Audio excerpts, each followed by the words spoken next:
Hello നമസ്കാരം. Study സ്റ്റുഡിയോയിലേക്ക് എല്ലാവർക്കും സ്വാഗതം. നമ്മളിന്ന് Sreenarayana Guru open university first സെമ്മിൻ്റെ മൾട്ടി ഡിസിപ്ലിനറി കോഴ്സായ ഹിസ്റ്റോറിക്കൽ ടൂറിസത്തിലെ മൂന്നാമത്തെ ബ്ലോക്കിലെ രണ്ടാമത്തെ യൂണിറ്റിൻ്റെ രണ്ടാമത്തെ പാർട്ടാണ്. ഫസ്റ്റ് പാർട്ട് കഴിഞ്ഞ വീഡിയോ ചെയ്തിരുന്നു. വീഡിയോ ഇട്ടത് ഒരു ഫസ്റ്റ് പാർട്ട് വന്നിട്ടുണ്ട്. നമ്മൾ ഇനി താജ്മഹൽ വരെയുള്ള കാര്യങ്ങളൊക്കെ നമ്മൾ പറഞ്ഞു നിർത്തിയതാണ്. അവിടെ നിന്ന് അങ്ങോട്ടുള്ളതാണുള്ളത്. അതാണ് ഇപ്പോൾ നമ്മൾ ക്ലാസ്സിൽ ഡിസ്കസ് ചെയ്യാൻ പോകുന്നത്. അപ്പോൾ ക്ലാസ്സിലേക്ക് പോകുന്നതിന് മുമ്പ് നിങ്ങൾ ഈ ചാനൽ ആദ്യമായിട്ടാണ് കാണുന്നതെങ്കിൽ സബ്സ്ക്രൈബ് ചെയ്യുക, ഷെയർ ചെയ്യുക. അപ്പോൾ നിങ്ങളുടെ കമൻറ്റുകൾ എഴുതി അറിയിക്കുക. പെയ്ഡ് നോട്ട്സോ പെയ്ഡ് അസൈൻമെൻറ്റ്സോ ഒക്കെ മലയാളം നോട്ട്സൊക്കെ ആവശ്യമുള്ളവരുണ്ടെങ്കിൽ മുൻ വീഡിയോയിൽ ഞാൻ ഡിസ്ക്രിപ്ഷൻ ബോക്സിൽ എൻ്റെ വാട്സപ്പ് നമ്പർ കൊടുത്തിരുന്നു. ആ നമ്പറിൽ ബന്ധപ്പെടുകയാണെങ്കിൽ അതിൻ്റെ ഡീറ്റെയിൽസ് തരാം. ഓക്കെ, പല സബ്ജക്റ്റുകളുടേതുണ്ട് കേട്ടോ. മുന്നേ പറഞ്ഞ പോലെ തന്നെ പറയുകയാണ്. അപ്പോൾ നമുക്ക് രണ്ടാമത്തെ പാർട്ടിൽ ഇനി നമ്മൾ പറയാനുള്ളത് താജ്മഹലിനെ കുറിച്ചാണ്. അറിയാം, നമുക്ക് മിക്കവാറും എല്ലാവർക്കും അറിയുന്നതാണ് താജ്മഹലിനെ കുറിച്ച്. മുഗൾ ചക്രവർത്തിയായിരുന്ന ഷാജഹാൻ തൻ്റെ ഭാര്യയായ മുംതാസ് മഹലിനെ അനശ്വരയാക്കാൻ വേണ്ടി പണി കഴിപ്പിച്ച താജ്മഹൽ ഉത്തർപ്രദേശിലെ ആഗ്രയിലെ പ്രശസ്തമായൊരു ശവകുടീര സമുച്ചയമാണ്.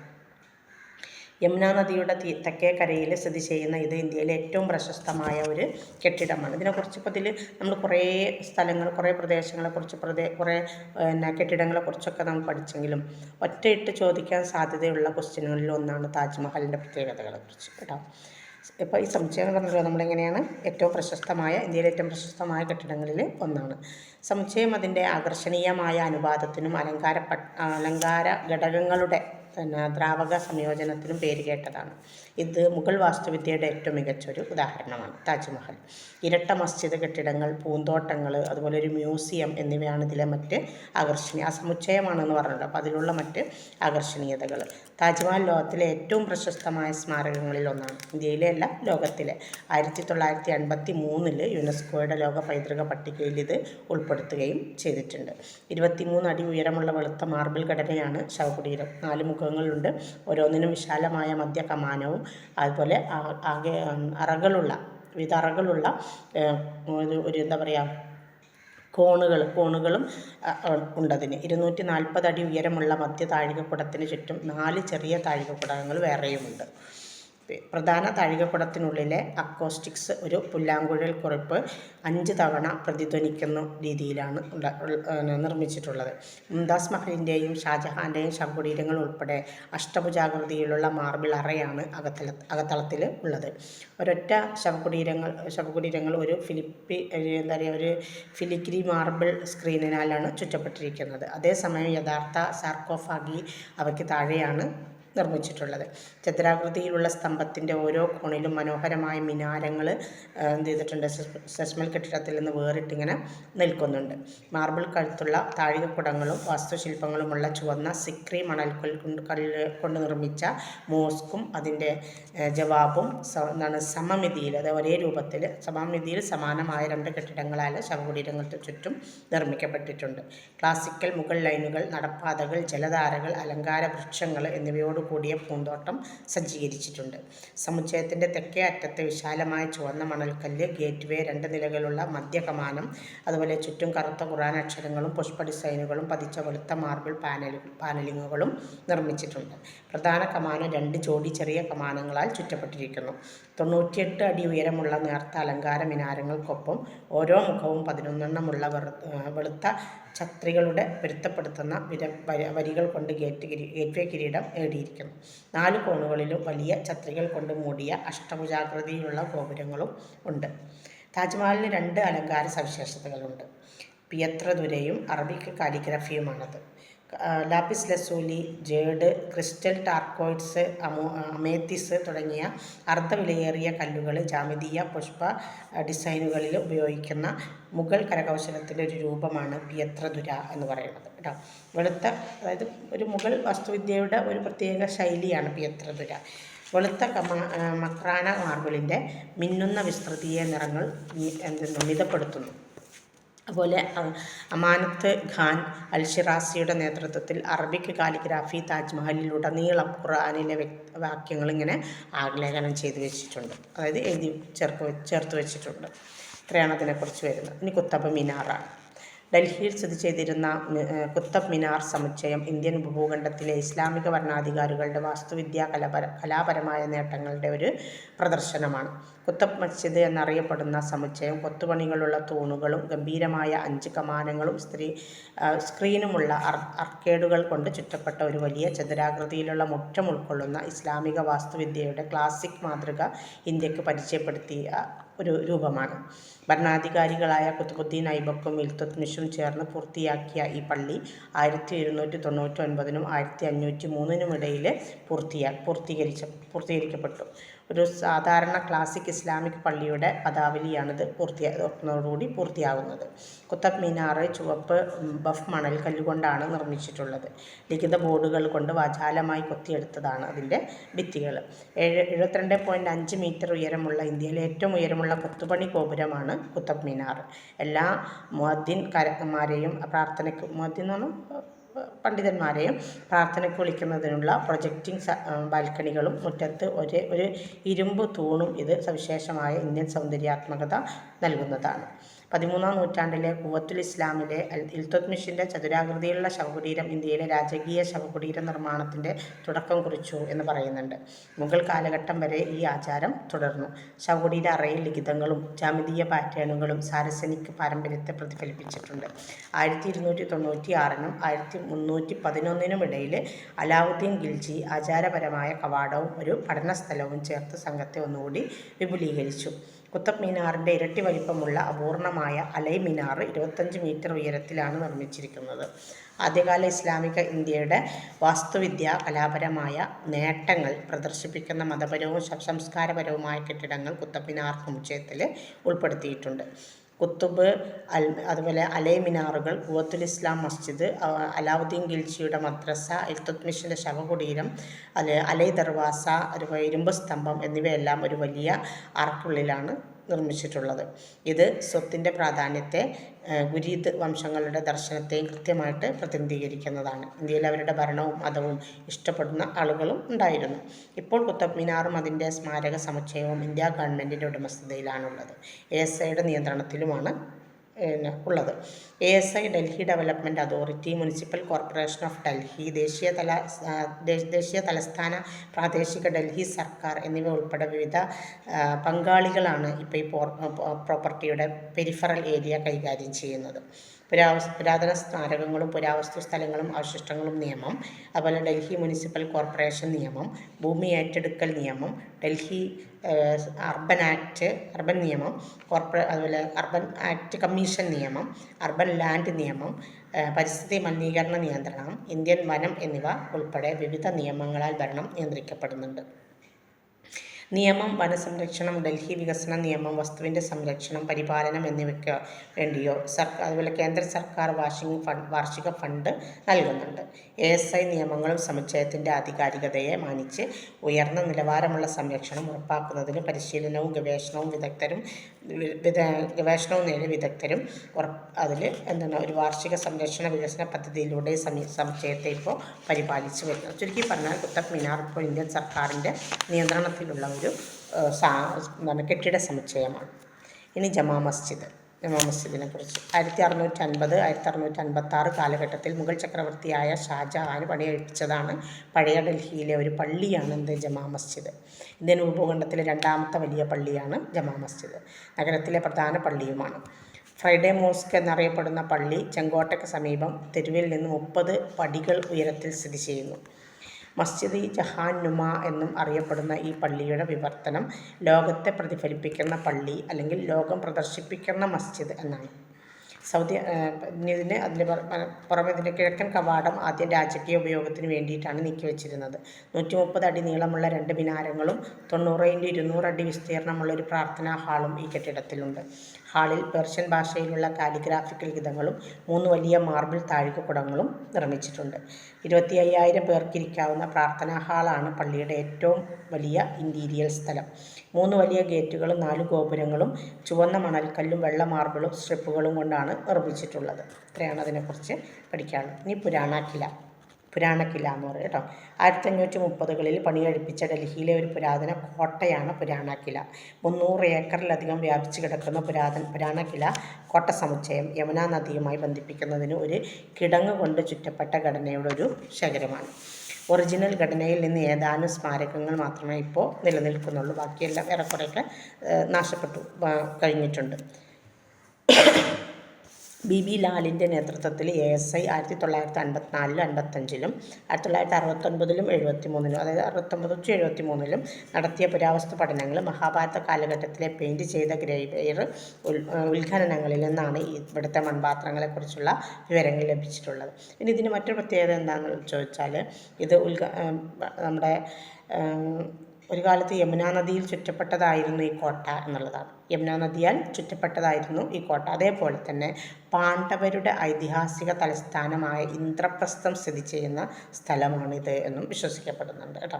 അതുതന്നെയാണ് ഇതിനെ മാറ്റി നിർത്തുന്നത് അല്ലെങ്കിൽ ഇതിനെ പ്രസിദ്ധമാക്കുന്നതും ഈ പുരാണക്കിലയെ പ്രസിദ്ധമാക്കുന്നതും. കോട്ട സമുച്ചയം 3 ഗംഭീരമായ കവാടങ്ങൾക്ക് പേര് കേട്ടതാണ്.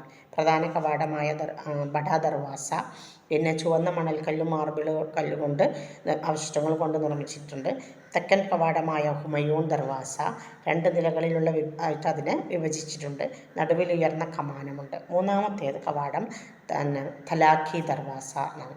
തലാഖി അല്ലെങ്കിൽ വിലക്കപ്പെട്ട ഗേറ്റ് എന്ന് പറയും. സമുച്ചയത്തിൻ്റെ വടക്ക് ഭാഗത്ത് സ്ഥിതി ചെയ്യുന്ന തലാഖി എന്ന പേരിന് ഒരുപാട് കഥകളുണ്ട്. തലാഖി എന്ന പേര് വന്നതിന് പിന്നിൽ ഒരുപാട് കഥകളുണ്ട്. ഭർത്താവ് വിജയിച്ച് മടങ്ങി വരുന്നത് വരെ ഗേറ്റ് അടച്ചിടുമെന്ന് പ്രതിജ്ഞ ചെയ്ത ഒരു രാജ്ഞി ഉൾപ്പെടെ രാജ്ഞി എന്നിട്ട് ഭർത്താവ് വന്നില്ലെങ്കിൽ ഗേറ്റ് തുറക്കില്ല എന്ന രീതിയിൽ അടച്ചിട്ടതിൻ്റെ ഒക്കെ കഥകളുണ്ട്. അതൊന്നും നമുക്ക് എത്രത്തോളം സത്യമൊന്നും നമുക്കറിയില്ല. ഗേറ്റ് 2 പ്രവേശന കവാടങ്ങളുണ്ട്. ഒരു അലങ്കാര മുകൾ ഭാഗവും ഏറ്റവും തലത്തിൽ തുറക്കുന്ന താഴത്തെ ഒന്നും. കോട്ടയുടെ മഹത്വത്തിൻ്റെയും ചരിത്രപരമായ പ്രാധാന്യത്തിൻ്റെയും തെളിവ് അതിൻ്റെ കവാടങ്ങൾ തന്നെയാണ്. ഇനി റെഡ് ഫോർട്ട്, ചെങ്കോട്ട. യുനെസ്കോയുടെ പൈതൃക സൈറ്റായ ചെങ്കോട്ട 17-ാം നൂറ്റാണ്ടിൻ്റെ മധ്യത്തിൽ ഷാജഹാൻ നിർമ്മിച്ചതാണ്. ഇതൊരു പ്രശസ്തമായ വിനോദസഞ്ചാര കേന്ദ്രം കൂടിയാണ്. 75 അടി ഉയരമുള്ള ചുവന്ന മണൽക്കല്ല് മതിലുകൾ, കൊട്ടാരങ്ങളുടെ ഒരു സമുച്ചയം, വിനോദ ഹാളുകൾ, പൂന്തോട്ടങ്ങൾ കൂടാതെ അലങ്കരിച്ച മസ്ജിദ് എന്നിവയും ഇവിടെയുണ്ട്. 60 തൂണുകളുള്ള പൊതുപ്രേക്ഷകരുടെ ഒരു ഹാള്, അതിനറിയപ്പെടുന്ന ദിവാനി ആം എന്നാണ് കേട്ടോ. വെളുത്ത മാർബിൾ പവലിയനോട് കൂടിയ സ്വകാര്യ പ്രേക്ഷകരുടെ ഒരു ഹാള്, ദിവാനി വാസ് എന്ന് പറയും, എന്നിവ ശ്രദ്ധേയമായ ഘടന ഇതിൽ ഉൾക്കൊള്ളുന്നതാണ്. പ്രസിദ്ധമായ ലാൽ കില അല്ലെങ്കിൽ ചെങ്കോട്ടയുടെ മറ്റൊരു പേരാണ് ലാൽ കില കേട്ടോ. 1639 പൂർത്തിയായി. യഥാക്രമം ലാഹോറി, ഡൽഹി ഗേറ്റുകൾ എന്നിങ്ങനെ അത് പ്രധാന കവാടങ്ങളുള്ള ക്രമരഹിതമായ അഷ്ടഭുജമാണ്. കോട്ട ചെങ്കല്ലുകൊണ്ടാണ് നിർമ്മിച്ചിരിക്കുന്നത്. അതുകൊണ്ടാണ് അതിനെ ഇങ്ങനെ ചെങ്കല്ലുകൊണ്ട് നിർമ്മിച്ചുകൊണ്ടാണ് റെഡ് ഫോർട്ട് എന്ന് പറയുന്നത് കേട്ടോ. കൊട്ടാരങ്ങളിൽ മാർബിളാണ് ഉപയോഗിച്ചിരിക്കുന്നത്. ബഹിഷ്ക് എന്നറിയപ്പെടുന്ന ഒരു തുടർച്ചയായ ജലസംഭരണി വഴി ബന്ധിപ്പിച്ചിട്ടുള്ള സ്വകാര്യ അപ്പാർട്ട്മെൻറ്റുകളും ഈ സമുച്ചയത്തിലുണ്ട്. പടിഞ്ഞാറൻ ഗേറ്റ്വേയിൽ നിന്ന് ദിവാനി ആമിൻ്റെ പ്രവേശന കവാടമായ നൗബത്ത് അല്ലെങ്കിൽ നഗർ ഖാനയിൽ എത്തിച്ചേരാൻ കഴിയും. ദിവാനി ആം ചതുരാകൃതിയിലുള്ളൊരു ഹാളാണ്. 9 കമാനങ്ങളും മാർബിൾ മേലാപ്പുമുള്ള ഒരു ആർക്കൈവും ഉണ്ട്. സിംഹാസനത്തിന് പിന്നിലെ മുതിർന്ന പിയത്രദുരെ വർക്ക് കൊണ്ട് അലങ്കരിച്ചിട്ടുണ്ട്.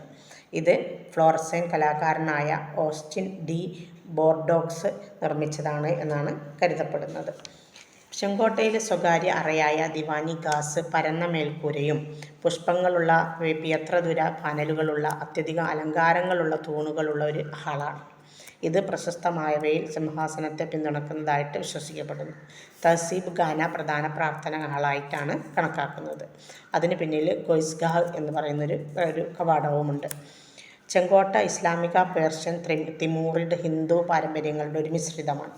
അതിൻ്റെ നൂതനമായ ആസൂത്രണവും വാസ്തുവിദ്യാ ശൈലിയും പിന്നീട് രാജസ്ഥാൻ, ഡൽഹി, ആഗ്ര എന്നിവിടങ്ങളിലെ കെട്ടിടങ്ങളെയും പൂന്തോട്ടങ്ങളെയും സ്വാധീനിച്ചിട്ടുണ്ട്. ചെങ്കോട്ട അതിൻ്റെ ഭൗമ-സാംസ്കാരിക മേഖലയിൽ ഒരു സുപ്രധാന സംഭവം തന്നെയാണ്. ഇനി ആഗ്ര ഫോർട്ട്. ഉത്തർപ്രദേശിലെ ആഗ്രയിൽ യമുനാ നദിയുടെ വലത് കരയിൽ സ്ഥിതി ചെയ്യുന്ന ആഗ്ര കോട്ട മുഗൾ കലയുടെ വാസ്തുവിദ്യയുടെയും മഹത്വത്തെ പ്രകടിപ്പിക്കുന്ന ഒന്നാണ്. നോക്കിയാൽ നമ്മൾ നാട്ടിലെ നിർമ്മിതികളെ അധികം നോക്കിയാൽ അതൊക്കെ ആരുടെ നിർമ്മിതികളാണ്? മുഗൾ ഭരണാധികാരികളുടെ. പ്രത്യേകിച്ചും കൂടുതൽ നിർമ്മിതികൾ ഷാജഹാൻ്റെ കാലത്താണ് കേട്ടോ. 1517 അദ്ദേഹത്തെ പിന്നെ ബാബർ ഇതിന്, അതായത് മുഗളന്മാരിൽ ആരും നമ്മൾ പ്രത്യേകം എടുത്ത് പറയുന്നില്ല, ഇതെല്ലാവരും ഉപയോഗപ്പെടുത്തിയ ഒന്നാണ് എന്ത് ആഗ്ര കോട്ട. ബാബർ തൻ്റെ മകൻ ഹുമയൂണിനെ ആഗ്രയിലേക്ക് അയച്ചപ്പോൾ പ്രസിദ്ധമായ കോഹിനൂർ വജ്രം ഉൾപ്പെടെയുള്ള ഒരു വലിയ നിധി പിടിച്ചെടുത്ത് ഹുമയൂൺ കോട്ട പിടിച്ചെടുത്തു. ബാബർ ഇവിടെ ഒരു ഭാവോലി അഥവാ എന്താ പറയുക പടികൾ ഇറങ്ങിക്കൊണ്ടുവന്ന ഒരു കിണർ നിർമ്മിച്ചു. 1530 ഹുമയൂണിൻ്റെ കിരീടധാരണം കോട്ടയ്ക്കുള്ളിൽ നടന്നു. മുങ്ങി മരിക്കുന്നതിൽ നിന്ന് ഹുമയൂണിനെ രക്ഷിച്ച ജലവാഹകനായ സക്ക നസാമിനോടുള്ള നന്ദി സൂചകമായിട്ട് ഹുമയൂൺ അദ്ദേഹത്തെ ഒരു ഏകദിന ചക്രവർത്തി എന്ന് പറഞ്ഞാൽ ഒരൊറ്റ ദിവസം ആ കോട്ടയ്ക്കുള്ളിൽ ഒരു ചക്രവർത്തിയായിട്ട് നിയമിക്കുകയും ചെയ്തിട്ടുണ്ട്. 1558 ആഗ്രയിലെത്തിയ അക്ബർ ചെങ്കല്ല് ഉപയോഗിച്ച് കോട്ട പുതുക്കി പണിയാൻ ഉത്തരവിട്ടു. ദിവസേന ഏകദേശം 4000 തൊഴിലാളികൾ ഉൾപ്പെട്ട പദ്ധതി 1565 മുതൽ 1573 വരെ 8 വർഷം കൊണ്ട് പൂർത്തിയാക്കി. വൃത്താകൃതിയിലുള്ള കോട്ടഭിത്തിയായ ആഗ്ര കോട്ടയ്ക്ക് ചുറ്റും 21.4 കിലോമീറ്റർ ഉയരമുള്ള ഒരു മതിലുണ്ട്. കൂടാതെ ഇരട്ട കൊത്തളങ്ങളും കൂറ്റൻ വൃത്താകൃതിയിലുള്ള കൊത്തളങ്ങളും 4 ഗേറ്റുകളും അതിനുണ്ട്. 94 ഏക്കറിൽ പരന്നു കിടക്കുന്ന ഇതിന് 2 ഡസനിലധികം സ്മാരകങ്ങൾ അതിനുള്ളിലുണ്ട്. ബംഗാളി ഗുജറാത്തി ശൈലിയിൽ 5000 കെട്ടിടങ്ങൾ അതിനുള്ളിൽ നിർമ്മിക്കപ്പെട്ടിട്ടുണ്ട്. മഹാനായ നിർമ്മാതാവായ ഷഹാംഗീർ കോട്ടയിൽ താമസിച്ച് 3 വെള്ള മാർബിൾ പള്ളികൾ നിർമ്മിച്ചു. ഔറംഗസീബ് ഷാജഹാനെ 1666 മരിക്കുന്നത് വരെ 8 വർഷം തടവിലാക്കി. അപ്പോൾ കോട്ടയുടെ പ്രതിരോധവും ശക്തിപ്പെടുത്തുന്നതിന് വേണ്ടിയിട്ട് ഔറംഗസീബ് ഗേറ്റുകൾക്കും നദീതീരത്തിനു ചുറ്റുമുള്ള ബാർബിക്കൻസ് എന്ന് പറയുന്ന ഒരു മോഡലുള്ളത് നിർമ്മാണം നടത്തി. 1638 ഷാജഹാൻ തൻ്റെ തലസ്ഥാനം ഡൽഹിയിലേക്ക് മാറ്റിയെങ്കിലും 1707 മരിക്കുന്നത് വരെയും അദ്ദേഹം ആഗ്രയിൽ തുടർന്നിരുന്നു. അപ്പോൾ മുഗൾ ഭരണാധികാരികൾ ഏറ്റവും കൂടുതൽ ചെന്നിരിക്കാൻ ആഗ്രഹിക്കുന്ന ഒരിടമാണ് ആഗ്ര കോട്ട. ഒക്കെ കേട്ടോ. ഇനി അടുത്തത് ഫത്തേപൂർ സിക്രിയാണ്, ഒരു നഗരമാണ്. 16-ാം നൂറ്റാണ്ടിൽ അക്ബർ ചക്രവർത്തി പണി കഴിപ്പിച്ച ഫത്തേപൂർ സിക്രി മുഗൾ സാമ്രാജ്യത്തിൻ്റെ തലസ്ഥാനമായി ചുരുങ്ങിയ കാലം നിലനിന്നിട്ടുണ്ട്. ഉത്തരേന്ത്യയിലെ ഏറ്റവും വലിയ പള്ളികളിലൊന്നായ ജുമാ മസ്ജിദ് ഉൾപ്പെടെയുള്ള സ്മാരകങ്ങളുടെയും ക്ഷേത്രങ്ങളുടെയും ഒരു സമുച്ചയമാണ് ഈ ഫത്തേപൂർ സിക്രി. ഇന്ത്യയിൽ ഉത്തർപ്രദേശിലെ ആഗ്ര ജില്ലയിൽ സ്ഥിതി ചെയ്യുന്ന ഫത്തേപൂർ സിക്രി മുഗൾ ചക്രവർത്തിയായ അക്ബറിൻ്റെ ഒരു തലസ്ഥാനമായിരുന്നു കുറച്ച് നാൾ. 1571 1573 ഇടയിൽ ഇത് നിർമ്മിച്ചതായിട്ട് കരുതപ്പെടുന്നു. വിജയത്തിൻ്റെ നഗരം എന്നാണ് ഫത്തേപൂർ സിക്രിയെ വിശേഷിപ്പിക്കുന്നത്. ഫത്തേപൂർ സിക്രിയിലെ മതസംസ്കാരങ്ങളിൽ ഒന്നാണ് 1571-72 കാലഘട്ടത്തിൽ പണിത ജമാ മസ്ജിദ്. 1580-81 ഇതിൻ്റെ പണി പൂർത്തീകരിച്ചു. 1606 ജഹാംഗീറിൻ്റെ ഭരണത്തിന് കീഴിൽ കൂടുതൽ അലങ്കാര പണികൾ അതിൽ വരുത്തിയിട്ടുണ്ട്. അതുപോലെ തന്നെ 1572 ഗുജറാത്ത് വിജയത്തിൻ്റെ സ്മരണയ്ക്ക് വേണ്ടിയിട്ട് അവർ ചക്രവർത്തിയുടെ മുഴുവൻ ഭരണകാലത്തെ ഏറ്റവും വലിയ സ്മാരക ഘടനയും അതിൽ പിന്നീട് ഉൾക്കൊള്ളിച്ചിട്ടുണ്ട്. അതായത് പിന്നീട് മുഗളന്മാർ തന്നെ അതിനെന്തെങ്കിലും വിശാലമാക്കിയിട്ടുണ്ട് എന്നാണ് പറഞ്ഞത് നമ്മൾ മനസ്സിലാക്കുന്നത് കേട്ടോ. ഇനി ഇന്ത്യയിലെ മ്യൂസിയങ്ങളെക്കുറിച്ചാണ് അടുത്ത് വരുന്നത്. നാഷണൽ മ്യൂസിയം ന്യൂഡൽഹിയിലെ ദേശീയ മ്യൂസിയം. 1946 മെയ് ഡൽഹിയിൽ ദേശീയ മ്യൂസിയം സ്ഥാപിക്കാനുള്ള ഒരു രൂപരേഖ മൗറീസ് സ്ക്വയർ കമ്മിറ്റി തയ്യാറാക്കി. ലണ്ടനിലെ റോയൽ കമ്മിറ്റി ഇന്ത്യ ഗവൺമെൻറ്റിൻ്റെയും ബ്രിട്ടൻ്റെയും സഹകരണത്തോടെ സംഘടിപ്പിച്ച ഇന്ത്യയുടെ ഒരു പ്രദർശനം ലണ്ടനിലെ ബർലിംഗ്ടണിൽ ഹൗസിൽ നടന്നു. അതായത് ഇന്ത്യൻ പുരാവസ്തുക്കളുടെ ഒരു പ്രദർശനം ലണ്ടനിലെ ബർലിംഗ്ടൺ ഹൗസിൽ നടന്നു. 1947-48 കാലഘട്ടത്തിൽ അതേ ശേഖരം അവരുടെ മ്യൂസിയങ്ങളിലേക്ക് മാറ്റുന്നതിന് മുമ്പ് തന്നെ ഡൽഹിയിലും പ്രദർശിപ്പിച്ചു. 1949 ന്യൂഡൽഹിയിലെ രാഷ്ട്രപതി ഭവനിൽ നടന്ന ഒരു പ്രദർശനം വളരെ വിജയകരമായി തീർന്നു. ഇത് ദേശീയ മ്യൂസിയം സൃഷ്ടിക്കുന്നതിലേക്ക് നയിച്ചു. സംസ്ഥാന സർക്കാരുകളും മ്യൂസിയം അധികാരികളും സ്വകാര്യ ദാതാക്കളും പുരാവസ്തുക്കൾ ഉദാരമായിട്ട് അതിനുവേണ്ടി സംഭാവന നൽകുകയും ചെയ്തു. 1949 ഓഗസ്റ്റ് 15 ന്യൂഡൽഹിയിൽ ദേശീയ museum governor general Shri R.C. Rajagopalachari ഉദ്ഘാടനം ചെയ്തു. 1955 മെയ് 12 പ്രധാനമന്ത്രി പണ്ഡിറ്റ് ജവഹർലാൽ നെഹ്റു ആണ് ഇപ്പോഴത്തെ കെട്ടിടത്തിൻ്റെ അടിത്തറ പാകിയത്. കെട്ടിടത്തിൻ്റെ ആദ്യഘട്ടം 1960 ഡിസംബർ 18 ഡോക്ടർ സർവേപ്പള്ളി രാധാകൃഷ്ണൻ ഔപചാരികമായിട്ട് ഉദ്ഘാടനം ചെയ്യുകയും 1989 രണ്ടാം ഘട്ടം പൂർത്തിയാക്കുകയും ചെയ്തു. പുരാവസ്തുശാസ്ത്രം, ആയുധങ്ങൾ, കവചങ്ങൾ, അലങ്കാര കലകൾ, ആഭരണങ്ങൾ, കയ്യെഴുത്ത് പ്രതികൾ, മിനിയേച്ചറുകൾ, തഞ്ചാവൂർ പെയിൻറ്റിങ്ങുകൾ, തുണിത്തരങ്ങൾ, നാണയങ്ങൾ, എപ്പിഗ്രാഫി, അതുപോലെ മധ്യേഷ്യൻ പുരാവസ്തുക്കൾ, നരവംശശാസ്ത്രം, പിന്നെ കൊളംബിയൻ അമേരിക്കൻ വസ്തുക്കൾ എന്ന് തുടങ്ങിയിട്ട് പല തരത്തിലുള്ള കലാശാഖകളിൽ നിന്നുമുള്ള ശേഖരങ്ങൾ ഈ മ്യൂസിയത്തിലേക്ക് എത്തിച്ചിരുന്നു. 5000 വർഷത്തിലേറെ പഴക്കമുള്ള ഇന്ത്യൻ സാംസ്കാരിക പൈതൃകത്തെ ഉൾക്കൊള്ളുന്ന വൈവിധ്യമാർന്ന സ്വഭാവമുള്ള ഏകദേശം 2 ലക്ഷം വസ്തുക്കൾ എവിടെയുണ്ട്? ഈ വിൽമിൽ മ്യൂസിയത്തിൽ ഉണ്ട്. 1957 ഇന്ത്യ ഗവൺമെൻറ്റിൻ്റെ വിദ്യാഭ്യാസ മന്ത്രാലയം ഒരു പ്രത്യേക സ്ഥാപനമായിട്ട് പ്രഖ്യാപിക്കുന്നതുവരെ ആർക്കിയോളജിക്കൽ ഡയറക്ടർ ജനറലായിരുന്നു ഇത് ആദ്യം കൈകാര്യം ചെയ്തിരുന്നത്. ഇന്ത്യയിലെ ദേശീയ മ്യൂസിയം കൈകാര്യം ചെയ്തിരുന്നത്. ഇനി അടുത്തൊന്നാണ് ഇന്ത്യൻ മ്യൂസിയം കൽക്കത്ത മ്യൂസിയം. ഇന്ത്യയിലെ Calcutta museum. Asiatic society of Bengal 1814 സ്ഥാപിതമായ ഇന്ത്യൻ മ്യൂസിയം ഇന്ത്യൻ ഉപഭൂഖണ്ഡത്തിലും ഏഷ്യ പസഫിക് മേഖലയിലും ആദ്യത്തേതും ഏറ്റവും വലുതുമായ മൾട്ടി പർപ്പസ് മ്യൂസിയമാണ്. ആധുനികതയുടെ തുടക്കവും മധ്യകാലയുഗത്തിൻ്റെ അവസാനവും അടയാളപ്പെടുത്തുന്ന ഇന്ത്യയുടെ സാമൂഹിക, സാംസ്കാരിക, ശാസ്ത്രപരമായ നേട്ടങ്ങൾക്ക് തുടക്കമിടുന്ന ഒരു സുപ്രധാന യുഗത്തിൻ്റെ തുടക്കമായിട്ടാണ് ഇതിനെ അടയാളപ്പെടുത്തുന്നത്. ഇന്ത്യയിലെ മ്യൂസിയം പ്രസ്ഥാനം അതിനുശേഷം രാജ്യത്തുടനീളമുള്ള 400-ലധികം മ്യൂസിയങ്ങളായിട്ട് വികസിച്ചു. ഇന്ത്യൻ സമുദായത്തിൻ്റെ അല്ലെങ്കിൽ ഇന്ത്യൻ മ്യൂസിയത്തിൻ്റെ ഉത്ഭവം 1784 കൊൽക്കത്തയിൽ ഏഷ്യാറ്റിക് സൊസൈറ്റി സ്ഥാപിച്ച പ്രസിദ്ധനായ സർ വില്യം ജോൺസിൽ നിന്നാണ് ഉരുത്തിരിഞ്ഞു വന്നത്. ഏഷ്യയുടെ ഭൂമിശാസ്ത്രപരമായ പരിധിക്കുള്ളിൽ കലയുടെയും സംസ്കാരത്തിൻ്റെയും വികസനത്തിനും ആളുകളെ രസിപ്പിക്കുന്നതിനും അറിവ് പ്രചരിപ്പിക്കുന്നതിനും സാംസ്കാരികവും പ്രകൃതിദത്തവുമായ പൈതൃകങ്ങൾ പിൻഗാമികൾക്ക് വേണ്ടി സംരക്ഷിക്കുന്നതിനു വേണ്ടി ഒരു പഠന കേന്ദ്രം രൂപീകരിക്കാൻ ഏഷ്യാറ്റിക് സൊസൈറ്റി ലക്ഷ്യമിട്ടിരുന്നു. എങ്കിലും സൊസൈറ്റിയുടെ പ്രവർത്തനങ്ങളുടെ ഭാഗമായിട്ട് ഒരു മ്യൂസിയം സ്ഥാപിക്കുന്നതിനെക്കുറിച്ച് ആര് പറഞ്ഞിട്ടില്ല? അതിൻ്റെ സ്ഥാപകനായ സർ വില്യം ജോൺസ് പറഞ്ഞിട്ടില്ല. 1796 ഏഷ്യാറ്റിക് സൊസൈറ്റിയിലെ അംഗങ്ങൾ മനുഷ്യനിർമ്മിത യാത്ര അല്ലെങ്കിൽ പ്രകൃതിയിൽ നിർമ്മിച്ചതോ ആയ വസ്തുക്കളുടെ സ്വീകരണത്തിനും സംരക്ഷണത്തിനും വേണ്ടി ഒരു മ്യൂസിയം സ്ഥാപിക്കാനുള്ള ആശയം രൂപപ്പെടുത്തി. 1808 സർക്കാർ അനുവദിച്ച ഭൂമിയിൽ സൊസൈറ്റി അതിൻ്റെ സ്ഥലങ്ങൾ കൈവശപ്പെടുത്തി. 6 വർഷങ്ങൾക്ക് ശേഷം സെറാംപൂർ ഉപരോധത്തിൽ തടവിലാക്കപ്പെട്ട ഡാനിഷ് സസ്യശാസ്ത്രജ്ഞൻ ഡോക്ടർ നാഥാനിയൽ വാലിച്ചാണ് കേട്ടോ. അദ്ദേഹത്തിൻ്റെ മുഴുവൻ പേര് നഥാനിയൽ വാലിച്ച് തൻ്റെ ശാസ്ത്രീയ നേട്ടങ്ങളെ മാനിച്ച് മോചിപ്പിക്കപ്പെട്ടു. ഒരു മ്യൂസിയം സ്ഥാപിക്കുന്നതിന് വേണ്ടി വാദിച്ചുകൊണ്ട് ഒരു കത്ത് എഴുതുകയും ഒരു ഓണററി ക്യൂറേറ്ററുടെ വിതരണത്തെയും പ്രവർത്തനത്തെയും വാഗ്ദാനം ചെയ്യുകയും ചെയ്തു. അദ്ദേഹത്തിൻ്റെ വിലപ്പെട്ട വിവരങ്ങളിൽ നിന്നുള്ള തനി പകർപ്പുകൾ തന്നെ കൊടുത്തുകൊണ്ട്, അതായത് ശാസ്ത്രീയമായിട്ട് ഇന്നത് ചെയ്താൽ ഇന്നതാണ് എന്നുള്ള രീതിയിൽ അദ്ദേഹം സർക്കാരിനെ ബോധ്യപ്പെടുത്തി. അതിൻ്റെ അടിസ്ഥാനത്തിൽ 1817 ഡോക്ടർ നഥാനിയൽ വാലിച്ചിൻ്റെ മാർഗനിർദ്ദേശപ്രകാരം ഏഷ്യാറ്റിക് സൊസൈറ്റി ഓഫ് ബംഗാൾ പരിസരത്താണ് സൊസൈറ്റി മ്യൂസിയം സ്ഥാപിച്ചത്. 1816 27 യൂറോപ്യൻ ദാതാക്കൾ colonel Stuart, doctor Tytler, general Mackenzie, mister ബെയാന്, ഹോഡ്സൺ, ക്യാപ്റ്റൻ ഗില്ലൺ എന്നിവരുൾപ്പെടെയുള്ള 174 ആളുകളുടെ ഇനങ്ങൾ മ്യൂസിയത്തിലേക്ക് സംഭാവന ചെയ്തു. ഇന്ത്യൻ സംഭാവകരും മ്യൂസിയത്തിന് വസ്തുക്കൾ സമ്മാനിക്കാൻ തുടങ്ങി. 1837 സൊസൈറ്റിയുടെ സെക്രട്ടറി ജെയിംസ് പ്രിൻസപ്പ് രാഷ്ട്രത്തിൻ്റെ ചെലവിൽ ഒരു ദേശീയ മ്യൂസിയം എന്ന സൊസൈറ്റിയുടെ നിർദ്ദേശം അംഗീകരിക്കാൻ സർക്കാരിനൊരു കത്തെഴുതുകയും ചെയ്തു.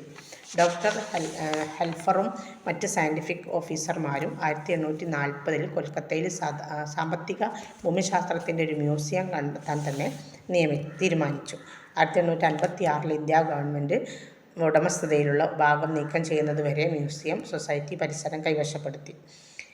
1856 കൽക്കത്തയിൽ ഒരു ഇമ്പീരിയൽ മ്യൂസിയം സ്ഥാപിക്കുന്നതിന് വേണ്ടിയിട്ട് സൊസൈറ്റി ഇന്ത്യ ഗവൺമെൻറ്റിന് ഒരു സ്മാരകം സമർപ്പിച്ചു. 2 വർഷത്തിന് ശേഷം പ്രകൃതി ചരിത്രത്തിൻ്റെയും ഭൗതികവും സാമ്പത്തികവും ചരിത്രപരവുമായ മാതൃകകളുടെ ശേഖരത്തിനും പ്രദർശനത്തിനും വേണ്ടി മെട്രോപോളിസിൽ ഒരു ഇമ്പീരിയൽ മ്യൂസിയം സ്ഥാപിക്കാൻ സൊസൈറ്റി സമ്മർദ്ദം ചെലുത്തി. 1888 geological museum geological survey of ഇന്ത്യയുമായിട്ട് സംയോജിപ്പിച്ചു. 1862 ഇന്ത്യ ഗവൺമെൻറ് കൽക്കത്തയിൽ ഒരു പബ്ലിക് മ്യൂസിയം സ്ഥാപിക്കുമെന്ന് പ്രഖ്യാപിക്കുകയും ചെയ്തു. ഇത് പ്രായോഗിക സാക്ഷാത്കാരത്തോടെ പരിഗണിക്കാവുന്നത് തന്നെയാണ്. ഇന്ത്യ ഗവൺമെൻറ്റും ഏഷ്യാറ്റിക് സൊസൈറ്റിയും തമ്മിലുള്ള ചർച്ചകൾ 1865 വരെ നീണ്ടു. ഒരു മ്യൂസിയം സ്ഥാപിക്കാൻ വേണ്ടിയിട്ട്.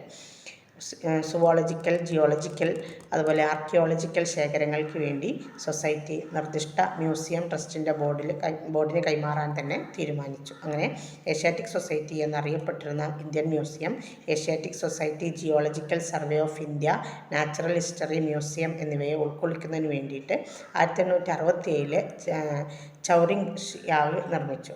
1875 ഏഷ്യാറ്റിക് സൊസൈറ്റിയിൽ നിന്ന് ഇന്നത്തെ കെട്ടിടത്തിലേക്ക് മ്യൂസിയം മാറ്റുകയും ചെയ്തു. ഇനി മറ്റൊന്നാണ് സലാർജംഗ് മ്യൂസിയം. സലാർജംഗ് മ്യൂസിയം ഇന്ത്യയിലെ തെലങ്കാന സംസ്ഥാനത്തെ ഹൈദരാബാദിൽ 1951 സ്ഥാപിതമായ സലാർജംഗ് മ്യൂസിയം 5 പ്രധാനമന്ത്രിമാരുള്ള ഡക്കാൻ കുടുംബത്തിലെ പ്രമുഖ കുടുംബമായ സലാർജംഗ് കുടുംബത്തിൻ്റേതാണ്.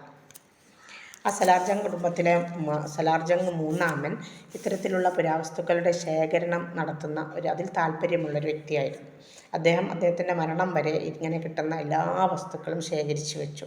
അങ്ങനെ 1949 അദ്ദേഹത്തിൻ്റെ മരണശേഷം മുഴുവൻ ശേഖരണവും നാഥനില്ലാതെ, അതായത് അതിനുടമസ്ഥരില്ലാതെയായി. അങ്ങനെ ആ ശേഖരം അവകാശികളില്ലാതെ ഉപേക്ഷിക്കപ്പെട്ടപ്പോൾ ശേഖരം രാഷ്ട്രത്തിന് സമ്മാനിക്കാൻ അന്തരിച്ച നവാബിൻ്റെ കുടുംബത്തിലെ അംഗങ്ങൾ തീരുമാനിച്ചു.